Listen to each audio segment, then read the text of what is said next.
అందరూ చాలా డేట్స్ చెప్తున్నారు, కానీ నేను సాటర్డే సండే చాలా గ్రేట్గా యూటిలైజ్ చేసి మన బాలయ్య బాబు గారి అభిమానుల కోసం కొత్త ఇన్ఫర్మేషన్తో ముందుకు వచ్చాను.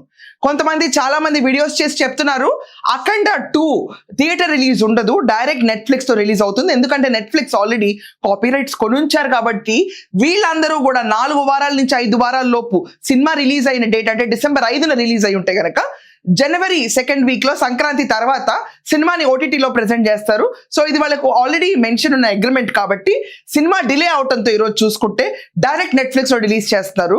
ఎక్కడా కూడా ఈ సినిమా థియేటర్లో రాదు అని ప్రచారం చేస్తున్నారు. రెండోది, ఈ రోజు ఇంటర్నేషనల్తో 14 రీల్స్ సంస్థకున్న గొడవ గురించి అందరికీ తెలిసిందే. 28 కోట్లు వీళ్ళు అప్పు తీసుకున్నట్టు, దానికి వడ్డీలతో సహా కలిపి 52 కోట్లు అయింది. 52 కోట్లు ఒకేసారి కట్టాలి అని చెప్పినందుకు ప్రొడ్యూసర్స్ మీద ప్రెషర్ పెరిగింది. ఆ ప్రెషర్ పెరగటం వల్ల చెన్నై కోర్టులో వీళ్ళందరికీ స్టే వచ్చిందని. అండ్ చెన్నైలో స్టాలిన్ ప్రభుత్వం అందరికీ తెలుసు.